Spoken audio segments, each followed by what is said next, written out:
Hello and welcome to the Ladies' Room. I'm Judy McDowell, your host, and today I have with me a very, very interesting person, David Wells. He is a Japanese cook and a ceramicist, and he teaches people how to make very nutritious and wonderful and beautiful food, and also make the plates they eat the food on. That's right. Yes. So how did you get into all that? What inspired you to do that? It all started off from film, believe it or not. Film? Yes, which is really strange, I guess. But looking for many medias and art, I ended up with film and studying the great filmmakers.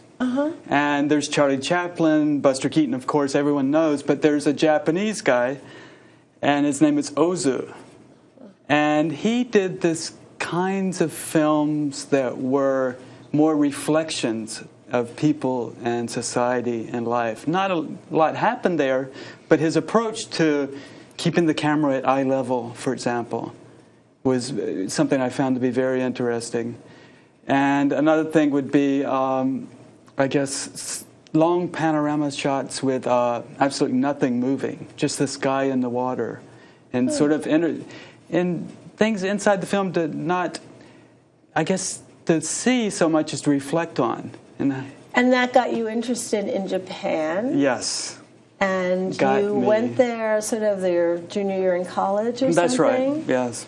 And so you finished college in Japan. Do you speak Japanese? Right. I do. Wow, that's so cool.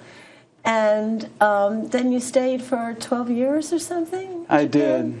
And what did you do for that 12 years in Japan? Well, it was after school I went on and studied the language, and the language taught me that I was, well, at the time, how much I loved the food. And in a speech contest, I got myself into it and did a speech on Japanese food and its influence. And is it mostly raw food or a lot of different... It's not. People think that, right? Yeah.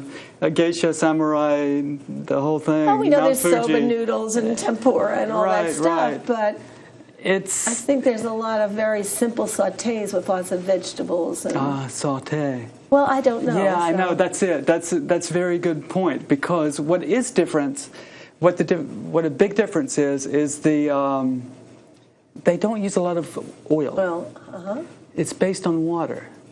In Japan, they have very good water, very good soft water.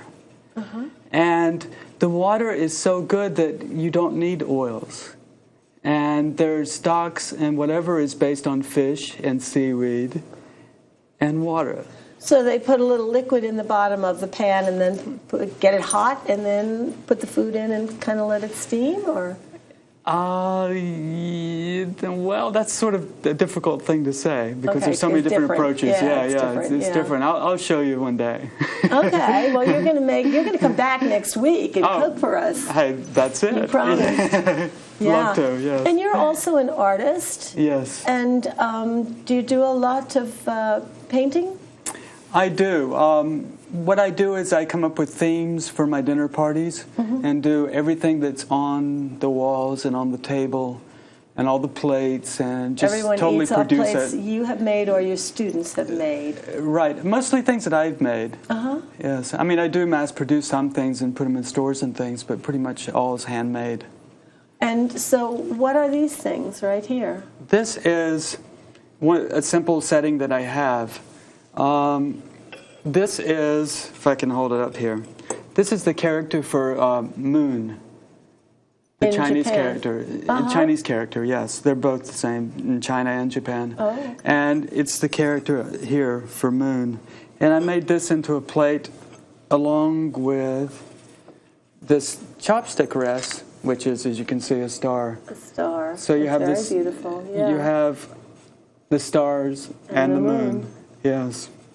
And it's basically just representing where we are today. And is this like a placemat? It is like a placemat. Is that ceramic too? No, that's some kind of... No, it's wood. Wood and lacquer. Okay. Well, how do you find the local ingredients here in the Hamptons and compared to Japan, local ingredients? Are you happy with all the farmers markets and all the wonderful things that go on here in the summer? It is very, very, very interesting.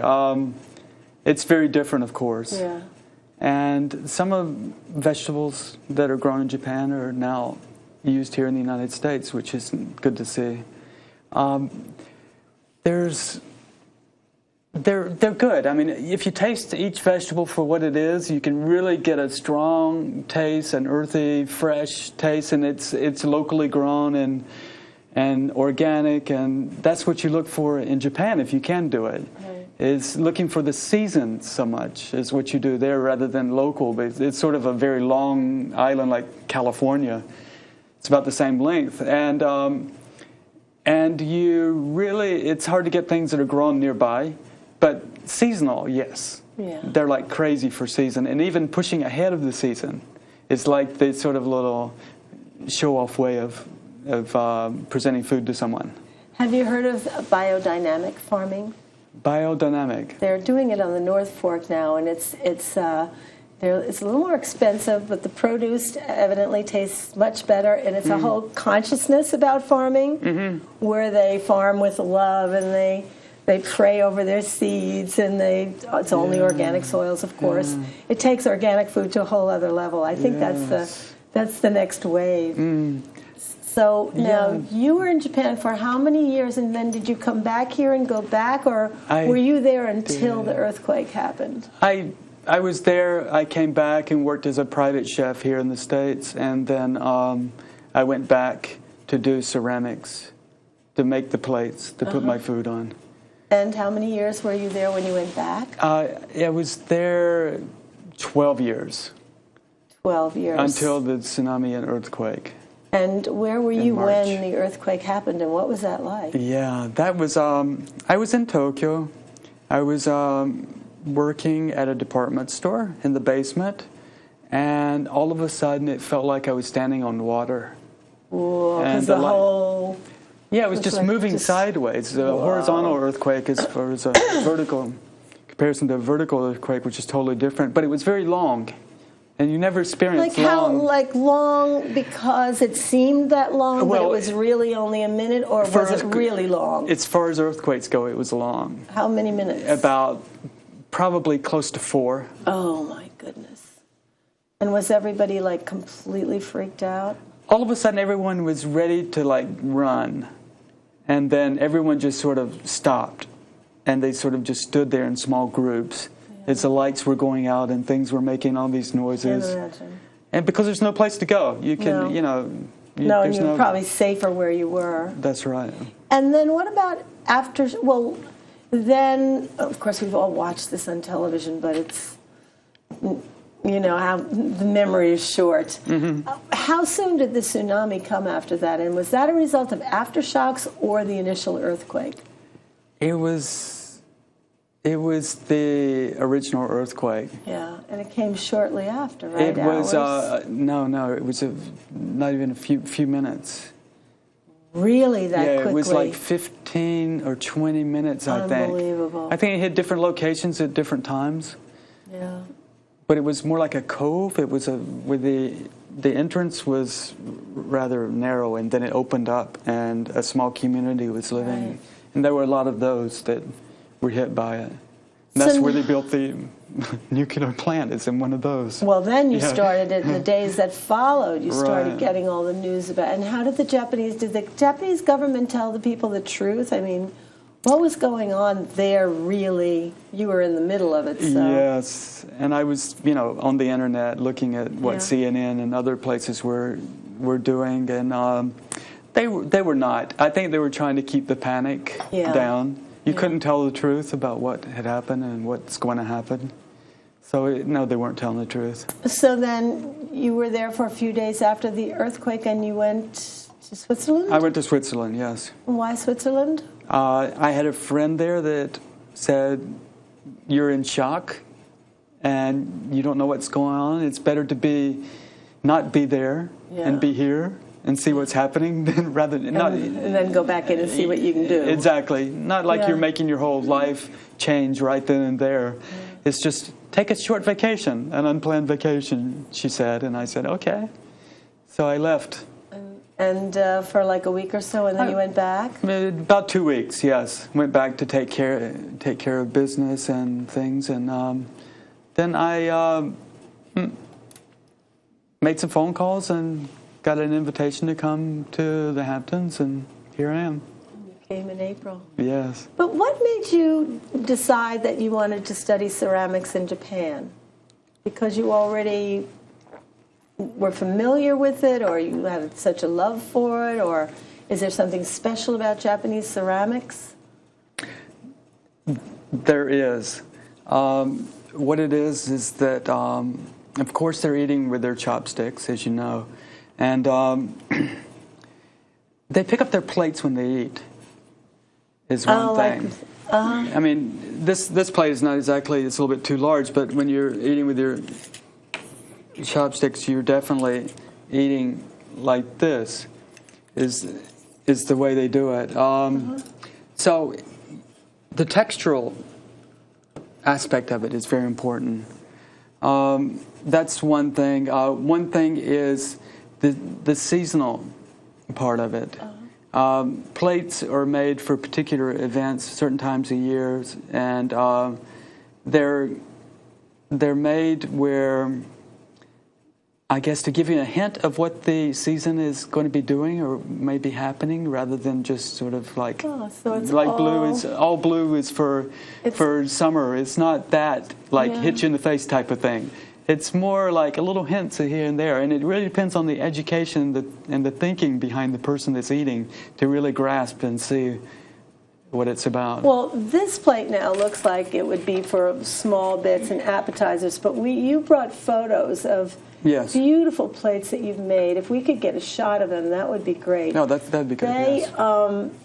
And there's small, like in the middle there, there's small little round ones. And what are the dumplings on that? It's not, it's sushi. That's a kind of sushi on Yes. Okay, the fish is sort of in a round thing. Yeah, it's made into a little round ball. Oh, maybe you could tell us like what's on each plate. That would be good. Okay. It all looks so beautiful. The plates are gorgeous. Well, let's do it. Let's see, 1, 2, 3, 4, 5, 6. The 6 plates with the little round that have the piece of sushi on it. Excuse me. The green plates. What it is that the drawing below it, the sushi that's on the plate, is one painting that I broke up, and it's sort of hard to see because the sushi is on it, but there's a painting there. And what that sort of represents, that if you have 6 people sitting at a table and they all have a part of the painting, then for this particular moment in time and place, we're all part connected. Of something, connected of one thing, one event. That's interesting. So that's a little... It's a great concept. It's very important when you're eating and drinking and, conversation with people. Do you, in Japan, before they eat, do they say a little prayer, or is there something that does sort of vibrationally connect people?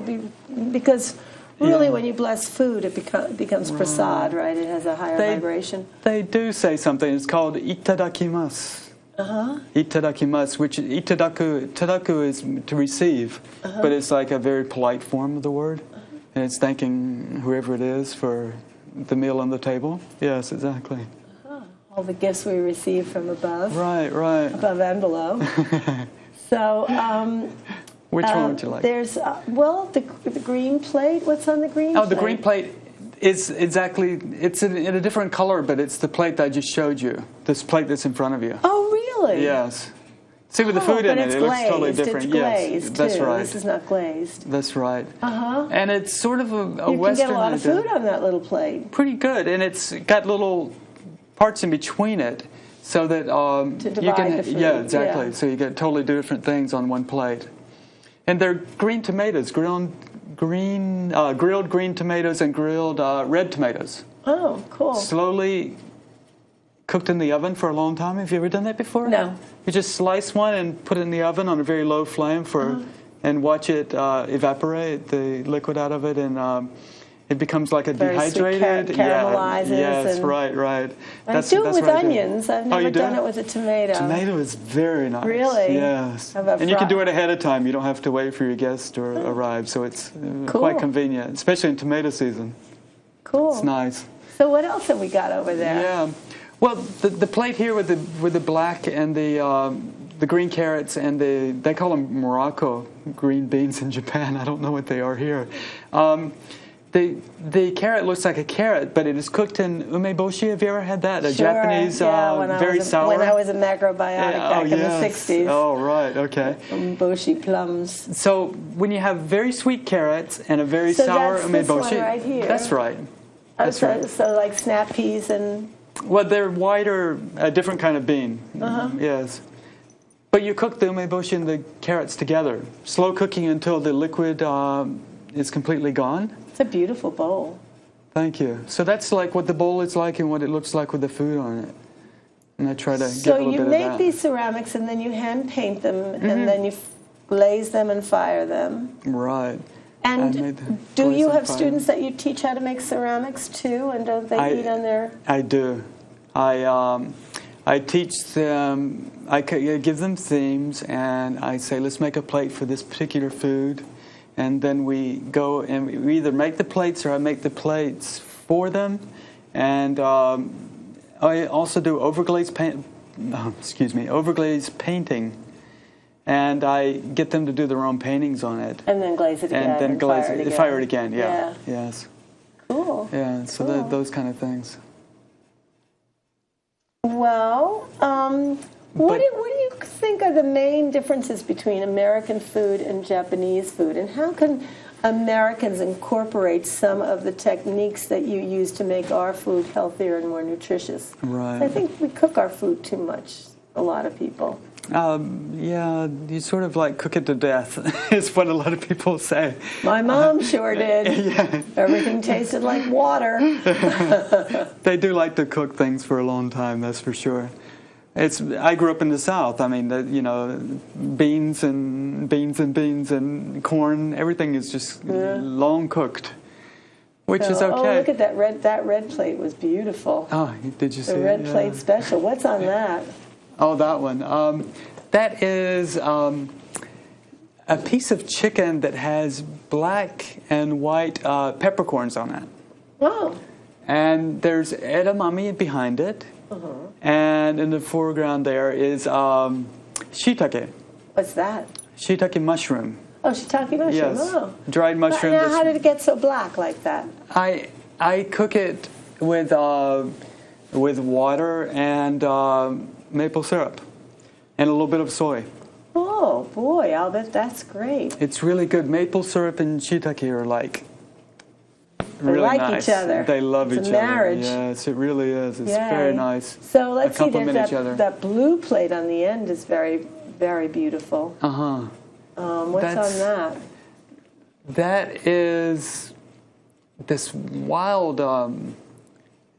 chicken, I guess that's what. And it's cut into just sliced, and you make a broth of chicken stock and soy and a little bit of sweetener, and a little bit on the salty and sweet side, and you just cook it enough where it's almost cooked through. Is it a little gamier than regular chicken? It wild is. Chicken? It looks it's like a little more bit dark tough. meat. Yeah, it is. So do you cook it longer? A little bit longer, but not that long. It's still what, white meat. Yeah, so you don't cook it that long. So like teriyaki has sweet in it. So do Japanese use a lot of what's the sweet part of teriyaki? A lot of times it's sugar. Sugar. Yes, but you use maple syrup instead, which would be a better. I do in some substitute. foods. The darker foods I do. Lighter foods I use sometimes a raw brown sugar. I haven't really seen it here, but I guess brown sugar is about the color of it, but it's it has more minerals in it. Okay. Yeah, so less just a processed. spoonful of sugar makes the medicine go down. It adds a nice touch to it. Sugar, yeah. And, I made a Thai curry the other night, and it called for 2 tablespoons of sugar. And I only used 1 tablespoon of sugar, and I think it probably would have been better with 2 tablespoons of sometimes sugar. It is. I don't know. Well, I was like, well, I'm going to make it a healthy way. Yeah, right. Well, sometimes you can't cut corners, you know. Yeah, you got to follow the recipe if you're going to do a recipe. Right. But sometimes with really fresh ingredients, you don't need to add sugar, you don't need to add soy, and maybe just a little bit of salt, and and it's on liquid, and that's The fine. simpler the better, right? Yes. When it's fresh, you don't really have to. So, Yeah, I'm sorry. It's just when things get Yeah. older, the vegetables get older, the fish get older, you have to add then you more have to to it. cover up the... Well, yeah, to bring it back to Yeah. life, yeah, you have to. So as an artist and a ceramicist and a chef, how do you balance all of these things in your life? Do you segment it, or does it all happen together? Yeah, good question. It's sort of like all come at the same time, so Yeah. it's really a lot of... You feel like painting, you paint that day, and that night you cook dinner, and... Oh, I do. I use both hands. I paint with my left hand, and I use my knife with my right hand. So painting all day and coming home and cooking is therapeutic for me in a lot of ways. Yeah. Oh, that's cool. And so, what can Americans do to incorporate some right. Japanese Didn't answer that. techniques? Yes. Yeah. What can we do to make our food healthier and fresher and quicker to eat? I've really thought about that because I've been here for 6 months now, and it's really getting back into what Americans eat, and it. I think I could do a lot if I could just help people not use oil. At least maybe one day a week, or like half their oil that they use in food, just cut that down. And I think that would be a big start for a lot of people. Isn't it interesting that on the Food Channel, Yes. they really push extra virgin olive oil, and yet when you bring it to a smoking point, it changes, Right. and it's not good for you. No, it's You not. really, if you're going to be heating oil to a high degree, you should be using coconut oil or rapeseed oil, or at least light olive oil, right? Yes. Well, I never cook with olive oil. No. It's just a So garnishing type of if thing. you use oil, right? It's a finishing oil, really. Yes. that you, Yeah. What It is really it? is for me. Extra virgin EVOO. Oh, is that what they call it? EVOO. Well, I think Rachel Ray is like EVOO, EVOO. They must have contracts with the olive oil people because they're pushing olive oil all the time. I guess. Yeah, But when it's you not use really oil, mine. what kind of oil would you use? What I use a lot of is unroasted, shelled, white sesame oil, Wow, interesting. and that's And is my that my number. available in health food stores? I haven't seen it in health food stores, but I've seen it in Japanese grocers, like in Sunrise in the city. Sunrise Grocer, I think is what it's called. I found it there. Are there herbs that are used in Japanese cooking that we wouldn't normally use? Not a whole lot. That's the interesting thing about it, is they don't use a lot of herbs. It really relies on the product Yeah. and the combination of different products. Soy sauce is used, of course, everyone knows, but I don't really, it's not like to cover up, it's just to bring out the taste. Yeah. If you know the word umami, are you familiar with that? I know the word, but I don't know what Yes. it means. Yes, I know, and it's really difficult to... I say sweet, but not meaning sugar sweet. Like if you have a sweet piece of meat, or if you have a sweet piece of Parmesan cheese, you put it in your mouth and it tastes just like the taste explodes, and what? How would you describe it? What's the word? Umami. Oh, mama. It's that, you know. That's what it does. It just brings out the taste. Yes. And so where do you go from here? What are your hopes and dreams? What's your hope for Japan now going forward? Are you going to go back there? I'm going to go back there. I'm going to go back and start what I'm doing again. And I think I'm going further south, around Kyoto and that area, and work there. And do they, I don't know what the climate is year-round there, but how does their produce compare to our produce here on the East End? Is there an abundance of everything all around? Now, you brought a beautiful, probably not on this camera right basket, now, yes. but you brought a beautiful basket from Green Thumb. Yes, Thank the you, local Green Thumb. Yes, thank you. And we just have had such great produce out here this summer from the farmers markets. It's been, even considering the storm that did. Yeah. Yes, we're lucky. They're really good farmers. That's for sure. So going forward, where's it going to go for you? Yeah. Well, let me go to the produce. The produce is, for example, I do a meal for my events. I will use like about 75 to 80 different food ingredients in the dinner. And how many foods or varieties of vegetables and meats and fish do you eat in a week, for example, in your diet? Maybe What is it about? 20. 20 at the most, right? And you probably eat well. Yeah. Eat a lot of healthy food. Yes.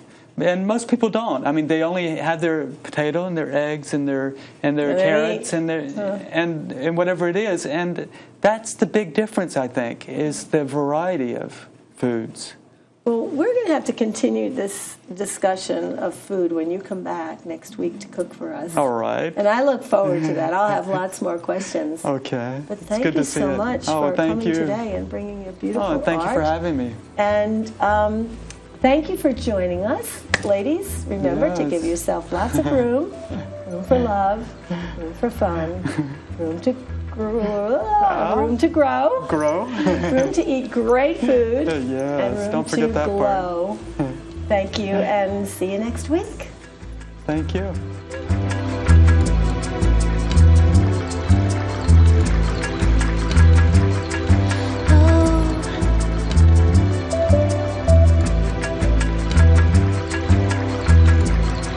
Breathe in.